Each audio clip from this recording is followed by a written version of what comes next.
Herkese selam, kanalımıza hoş geldiniz. Bugün bizim çok maraqlı ve çok farklı bir müzakiremiz olacak. İngiliz dilində olacaq müzakiremiz. Çünkü qonağımız xaricdəndir. Gürcüstanın Turizm Agentliği Assosiasiyasının prezidenti Amiran Ivanidze bizimle birlikte olacak. Ona göre de müzakirə dilimiz İngiliz dilində olacaq və bizə eyni zamanda Gürcüstandan da qoşulanlar olacaq deyə mən bunu İngiliz dilində də təkrarlamaq öhdəliyi duyuram. Hello everyone, welcome to our live session today. We will have very interesting live session with the president of Georgian Business Tourism Association, Amiran Ivanidze, and we have very interesting topic. Just second, I forgot the topic name. What actions took Georgian Ministry of Tourism during the lockdown and their future plans? And if you have any questions, please do not hesitate to ask them in the comment section, and I will try to announce all of them.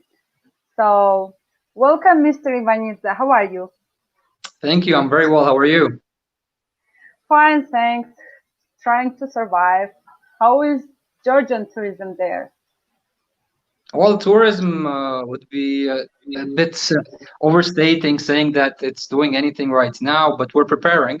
That's the most important thing. We're preparing. So this week we had several cafes and outdoor restaurants open. From Monday, we're opening the hotels. We're opening indoor facilities as well. And this will be mainly concentrated for the domestic tourist market up until July. So we already announced, the government announced from the 1st of July that we're opening the borders to certain destinations. So right now what the government is doing is they're in negotiations with other countries that have, let's say, that are considered as green zones. And right now we're in talks with them to see who we're going to be opening up the borders to. But from our side, from the private sector side, right, everybody's preparing. So everybody's making sure that their facilities are ready to host guests, both domestic and international, according to the standards that are issued by both the UNWTO and the WHO. Do you have current licensing or something like this regarding the accepting the guests, or is the hotels now accepting the guests, or all are closed up? Right now they're all closed, but they're going through that inspection period. So what the government announced is that there are certain guidelines that they have worked on together with the UNWTO and WHO.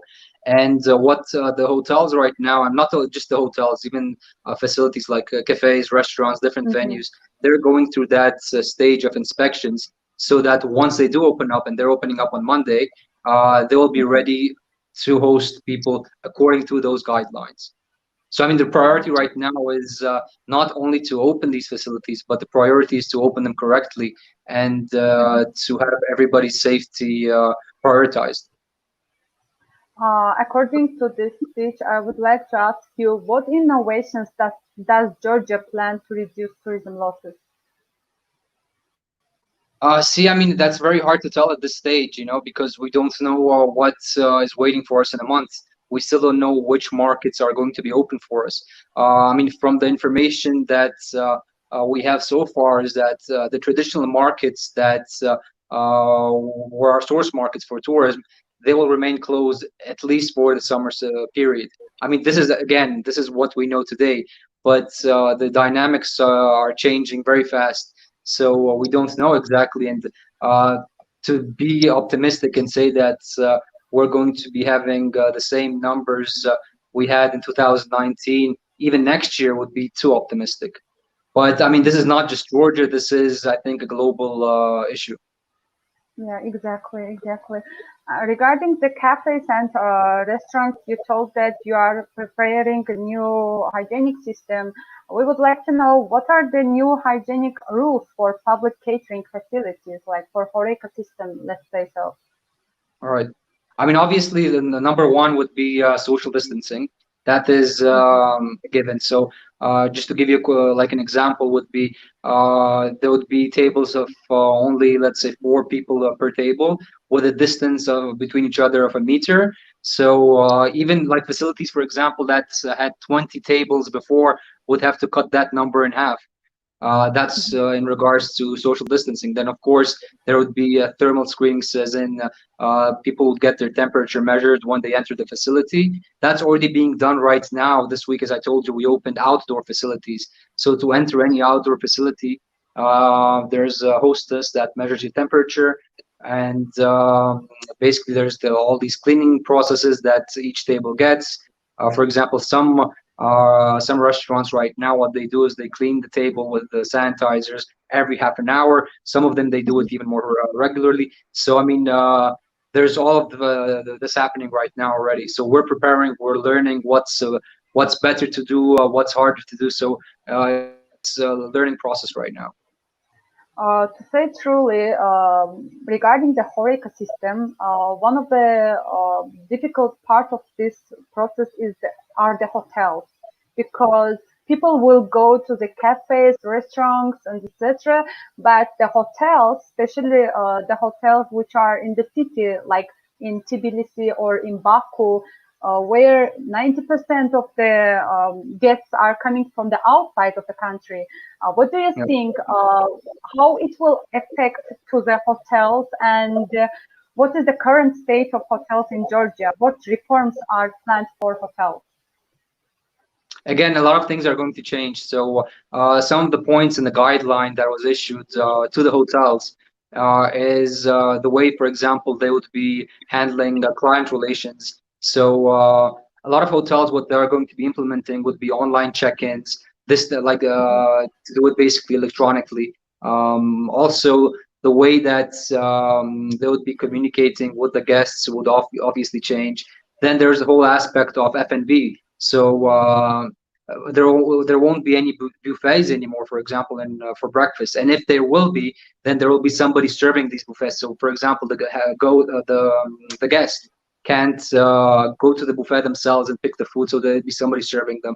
So, I mean, there's all these things that are going to be changing. Again, social distancing is going to be the #1 priority for everybody in these hotels. So, right now, what the hotels are doing, especially our hotels, they already have this expertise, because for the past 3 months, most of the hotels were actually quarantine zones, right?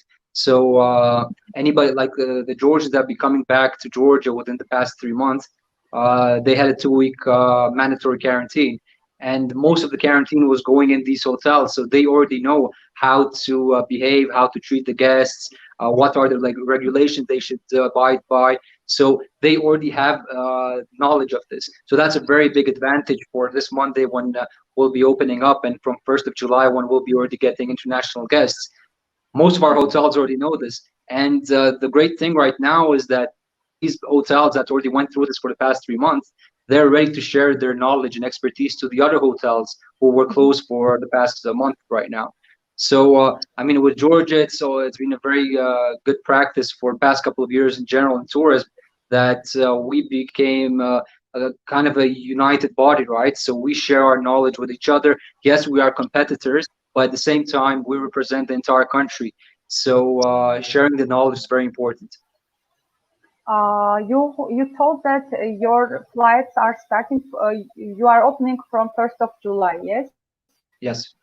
Uh, Currently, which country is your like main focus in this point from the tourism perspective? See, there have been a couple of countries named. Like initially, that was a couple of weeks ago. So there was Austria, it was Israel, it was the United Arab Emirates, and a few other European destinations that are still considered green zones. Green, so like say zones. Right now, we still have not come to a bilateral agreement with any country. However, the government is working on this on a daily basis.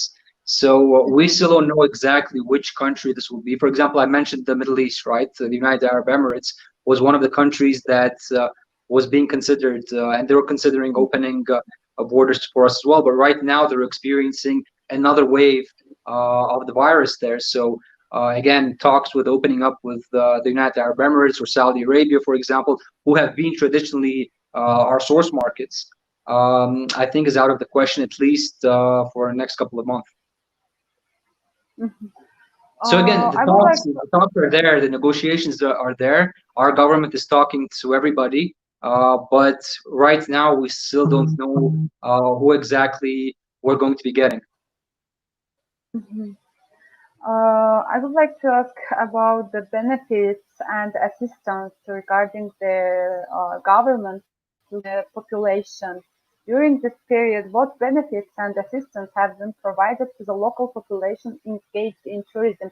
As we all know, most of the Georgian people are very involved in tourism industry, like from Right. the coffee shops till the community-based tourism and local tourism in general. Um, like besides the hotels, what are plans done for this local population? All right. I mean, see, the government has been very involved in finding solutions to help out all the businesses that have been affected by the coronavirus, and obviously, hospitality sector was one of the biggest industries affected by the virus, right? So, right now, what we have, and again, this is only at this point, but I'm sure that the government is going to be giving out further benefits down the road. So, at this point, what is already known is that.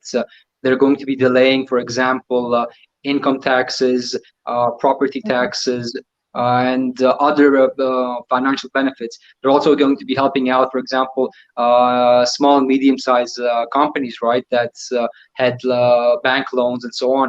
They're going to be helping them with paying their like say interest rates and so on. So I mean, there's a lot of financial help that we'll be getting from the government side as well. But other than that, the government, what's most important is that the government is in touch with the entire industry. And again, this is happening on a daily basis. And that gives a very big confidence to companies working in hospitality that the government is here to support them, and they're here to listen to them. And that's the most important thing. The government is listening to these companies, right? It's Mhm. the cafes, the restaurants, the hotels, the tour agencies, the guides. And the guides are one of the, let's say, biggest affected groups, Exactly. right? I mean, they're the first people that are welcoming guests to the country. So right now, they are left without an income. So the government is trying to see what ways they can help guides, and not only them. I mean, they're really trying to help the entire industry right now. Mhm. What about regarding the travel agencies? Because the hotels opens, the cafes opens, but regarding the TAs, if no tourists, then no TAs. Uh, what are they doing? Like, what are the plans for the TAs? And also, I just want to highlight that, dear guests, if you would like to ask any questions, please do not hesitate to comment below, and I will announce it in the live session. Yes, you can continue. I mean, the tour agencies right now, I mean, for the past couple of months, they were very stuck. They didn't really have a lot of things to do in terms of business. But what did come out of this was that they had time to rethink their strategies on creating new products. For once, when the borders open up and the tourists come back, they had the chance on creating new products, new ideas, even some of them rebranding their companies, you know, because for the past decade, the tourism in Georgia has been booming. Its numbers have been increasing every year. So sometimes, you know, companies don't have the time to just relax for a bit, take a look at their strategy, take a look at what their vision is, and so on. And this really gave them the time to go through their company and decide on maybe changing their approach to the market, maybe finding a different market for them. And there's been a lot of that going on in the background. But a lot of companies, for example, since we're mainly focusing, let's say, on business tourism, right? A lot of our companies, our members, DMCs, have been focusing on doing team building activities and online conferences for the local companies. Not only, but mainly for the local companies and some international ones. So a lot of online, let's say, activities have been going on. Regarding the I would like to talk more about the price strategy. For example, here in Azerbaijan, we think that the local hotels it's like divided by two. Some remain their prices, while others trying to cut the prices to involve the local tourists as well. What is the situation in Georgia now regarding this from this point of view? Oh, yeah, definitely. I mean, we're rebooting the entire industry right now. So, of course, giving incentive to the local population to stay in, let's say, five-star hotels, and not only like any of them, giving them incentive and lowering the prices at some point is, of course, going to be instrumental for everybody right now. I mean, we just went through a very big pandemic. A lot of people lost their revenue. A lot of people lost their savings. So, of course, if hotels want to be active, then yes, they have to give some sort of discounts to the local population. So that makes sense, definitely. But again, they should still keep their standards. I'm talking. I mean, it all varies from hotel to hotel. So depending on the categories, of course, they should still keep their standards. But of course, giving an incentive for the local population to travel throughout the country and stay in the hotels is going to be important at this stage. Mhm. Regarding the price strategy, I want to ask you about the new trends after pandemic processes. Like, for example, in Azerbaijan, we are thinking of, and some of the professionals, they mentioned that the adventure tourism and camping tourism will increase in Azerbaijan, and people will start to do this more actively and even with their families. But I know that in Georgia there are some areas that they have already adventure tourism, campsites, and all of this. What about the new trends after the pandemic period?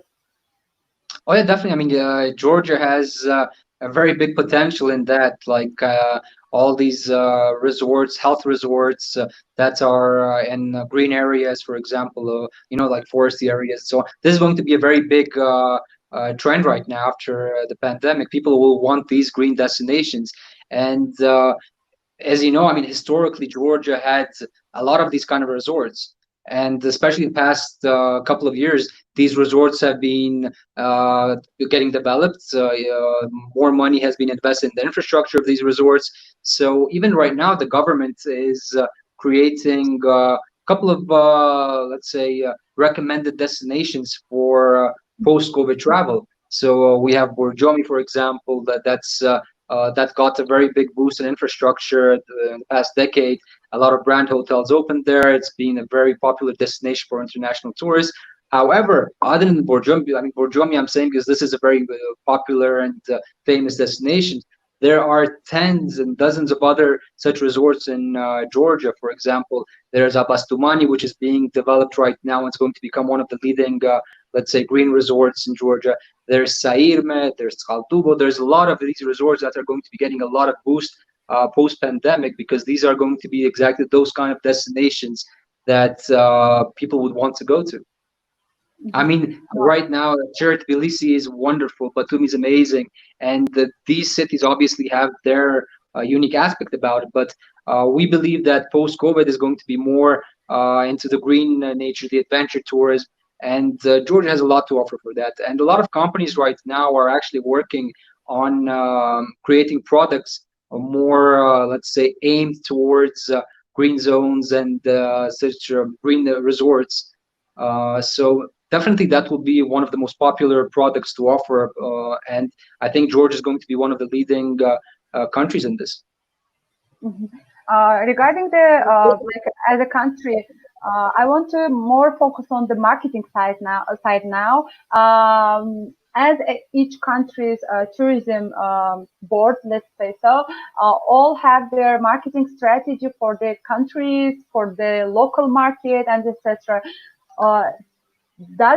Did your plans change from, for example, first you focus to the total to the another country, now your plans are changed to to totally different countries, or you keep the same countries and you focus on their marketing? How do you market your country for now, or you stopped it? Right now, there's the marketing is not done to market like specific regions or specific markets. Right now, the most important marketing that we're doing as a country, and I think it's amazing, is that we're a safe destination. That yes, we had the COVID pandemic in Georgia, but in comparison to other countries, we managed it very well. I mean, the government did an amazing job taking measures straight away, closing the borders, monitoring where was coming in, creating these quarantine zones. So that worked amazingly, right? So with that, we can proudly say that we are one of the safest destinations to travel to. And it's not just us saying it anymore. I mean, in the past couple of weeks, you've had a lot of news outlets such as Forbes, CNN, Washington Post talking about Georgia being one of the top safe destinations to travel to. Exactly. So, I mean, right now, that is the most important marketing that the country can do. Not just us, but any country in that matter. I know that Azerbaijan is doing the same. So everybody's doing that. Right now, it's important to place the destination as a safe destination rather than target certain markets right now. And again, as I mentioned, we don't know it yet which markets are going to be open for us to target right now. So what we're doing is the right way. It's the perfect solution is the market the destination as a safe one. Regarding the safety rules, from the July 1st, the borders will open. The flights will do their flight as usual. But regarding the procedures like quarantine zone, you said that you will check their temperature and etc. What about the airlines, like strategy from this point of view, or the airport strategy for rules or guidelines? So those guidelines are still being worked on. There are some few drafts, but I mean the final guidelines in terms of the border procedures are not finalized yet. However, the international airports in Georgia are already preparing their facilities to be ready let's say, receive international tourists. So they already placed, let's say, the social distancing signs, like where everybody should stand. They have all the sanitizing equipment, and I'm sure more is going to be added.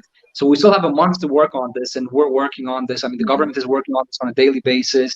The airports are working on this, so it's all being worked through. But definitely, it's coming together. Great. In regards to airlines, I'm sure this will be on an individual basis on how the airlines themselves will be monitoring it. And obviously, once these guidelines and regulations come into action, of course, the visiting guests won't be going to a quarantine zone for 2 weeks or so on. It will probably be applied to, for example, what Austria has done, where Austria only receives and lets people leave the country if they have a valid COVID test that was done within 72 hours, or they also offer a fast test in the airport. So something like this is probably going to be in Georgia as well once we open up the borders. We have a question from our viewers from Ceyhun Nasip Beyli. Thank you, Amiran, for your thoughts. What is the purchasing power of locals in Georgia? Do you think people have yet enough disposable money to spend internally? I mean, that's the thing, like as I mentioned earlier, obviously they won't have the same purchasing power they had a year ago or even a couple of months ago. I mean, again, COVID affected financially a lot of people in Georgia as well. As you know, like many people, many citizens of Georgia, they live paycheck to paycheck. So our hopes are that the economy reboots fast enough. We're not expecting big numbers, but at the end of the day, everybody is going to go to one way or another. They're going to have vacations, or they're after being locked away for having. I mean, we're on lockdown, right? For 3 months, we're on curfews. Everything was closed. So people will want to travel. People will want to go out. People will want to go into the regions, and again, we're not expecting the same numbers we had last year from domestic travel, but it will still be there. But I mean, it's a very valid question that the viewer had, and it is an issue, but we're trying to be optimistic about this. Mhm. Regarding the employees in the tourism industry, what governmental support did you do as tourism ministry, Georgian tourism ministry, or from the government in total? For example, here in Azerbaijan, our government supported for the first month of salary, like some percentage of the salary, they provided to the employees, to the official employees of the, no matter is it governmental employees or the general sector. What is it in Georgia now? How is it like? Well, the government, in terms of salary, helping out with the salaries, there was a small, let's say, stipend, you can say it, like a stimulus kind of package that the government will be giving to citizens according to, I mean, it all depends. There are different categories on what their salaries were and so on. It's not only for the hospitality industry. As I told you, I mean, this affected everybody. So what the government did is they had they gave out financial aid to the people that were requiring it. But again, when I mentioned for the hospitality industry that there were some tax breaks and tax waivers, you know, that was a big help, of course. And I mean, to look at it, a lot of companies in Georgia that were in tourism, sure, some of them had to let go of some of their staff. But overall, if you look at a lot, I mean, the companies, they did a great job trying to keep their employees working for them as long as they could.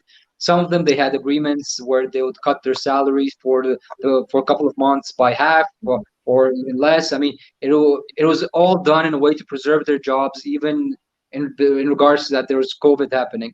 So slowly, we're hoping that this is all going to reboot. Revenues are going to be coming back in, and things will slowly get back to place, you know. Mhm. What about the future plans for now, for the next 6 months, let's say so?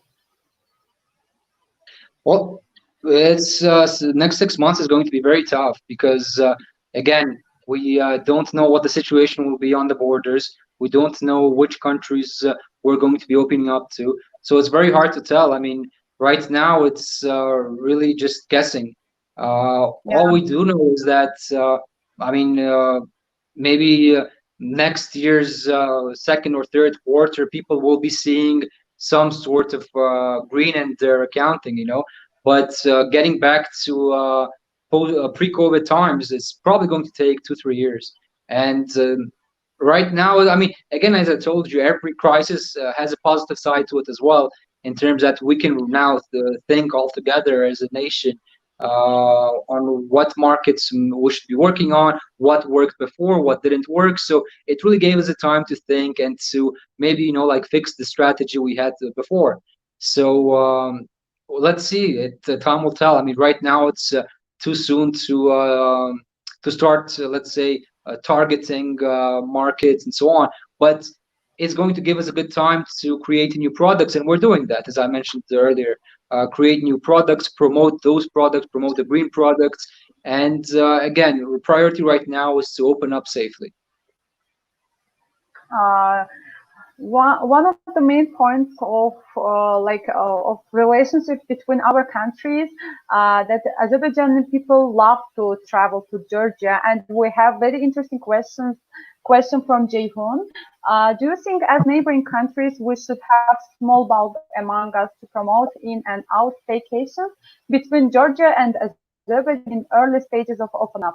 This is definite that people travel nearby by rather long distances with all uncertainties. That's a great question and idea. I mean, see, our neighboring countries have always been the biggest source markets for us, right? So of course, we're only looking forward to opening up the borders, but it has to be a bilateral agreement. It has to be both our governments being ready to do that. I mean, from our side, we're of course ready, but it has to be also the Azerbaijani side. I mean, right now, you guys are experiencing another wave, as I was told. So it really has Yeah. to. I mean, safety has to be prioritized right now. So as much as we want to open up, we still have to wait for things to calm down and to open up safely. But the idea is great, of course. I mean, the Baltic countries did that right now. I mean, for the past 1 month, the Baltic countries, they opened up borders to each other.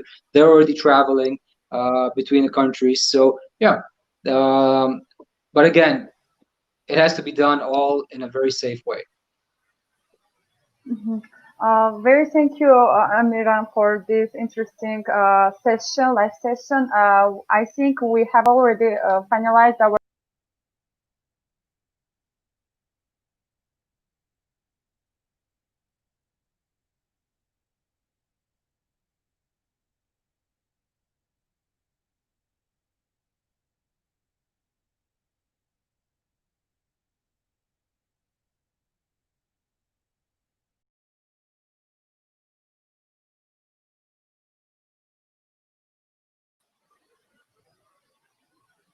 I think our live session started.